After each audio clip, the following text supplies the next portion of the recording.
Orysia. Yes. Can you summarize your presentation in one or two sentences? One or two sentences. My presentation basically argues that we don't understand what's happening in Ukraine today without attention to the regions and also without proper attention to Soviet-era institutions, which I believe are still in the process of collapsing, disintegrating, dissolving, reconfiguring. I loved that comment in your paper and I think your presentation too about how in one place you can have different geographies of power. Yes. The head of Yuzhmash, can you sort of tell us that anecdote again? I can. It's actually what I found most striking about researching different institutions that work at a regional level. You have, a person who has the misfortune of trying to build housing in Dnipropetrovsk, who has to go through a lot of red tape, and then you also have the director of Yuzhmash, who actually has a direct line to the general secretary. So when you're trying to understand proximity to power, those are very different relationships. I was also really struck too by your idea that Ukraine is not peripheral to Russia today, or has been to the Soviet Union or the Russian Empire, but was always central. Yes. Is that another one of your arguments? It is another one of my arguments, and I actually, it's been shaped not only by your work, but the work of Serhiy Plokhy, who underscored that Ukraine was actually a junior partner. But you also see those patterns earlier under the Russian Empire, especially with the incorporation of the borderlands.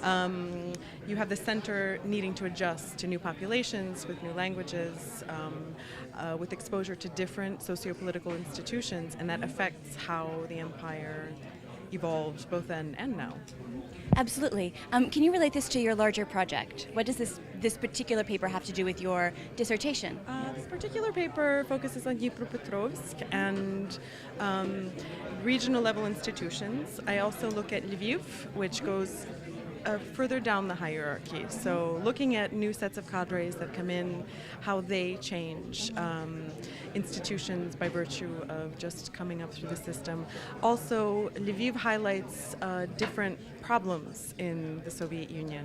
The anxieties about the periphery, about the transformations happening across the border, also the persistent trope of, bourgeois nationalists comes really back into the fray with the acquisition of the Western territories. And then I also look at Kiev as a crucible for regional politics, as all of these members of the nomenklatura make their way up the hierarchy and find themselves in charge of all, not national, republic level institutions. Right. So all a story of late Soviet elites in 3 different cities. Yes. Fantastic. And how did you come to this topic? How did I come to this topic? That journey... In 500 words or less. That journey is long. I was actually inspired by my experiences in Ukraine in 2004, where I noticed considerable regional variation in both the Ukrainian electorate and also the elites that represented them. I was an election observer in Mukachevo in 2004, where I witnessed not only a tremendous amount of electoral fraud and actually some violence. I also learned that that regionally based elite has ties to the SDPUO in Kyiv, which has ties to Medvedchuk, which was a big power broker at that time. And I started wondering how these different regionally based networks actually affect politics in Ukraine. The longer I studied the political economy of post-Soviet Ukraine, I realized the legacies actually, they inherited a lot of legacies from the Soviet period. And so through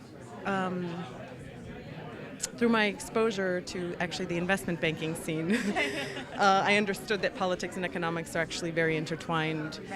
These political economic units in the present have predecessors in the past. And I actually think that evolution is what makes the Ukrainian story. So in fact, it's your time spent in Ukraine and your time before you went back to academia working in investment banking that actually really shaped the project today. Is that correct? Yes. Fantastic. Thank you so much for your time. Thank you, Mayhill.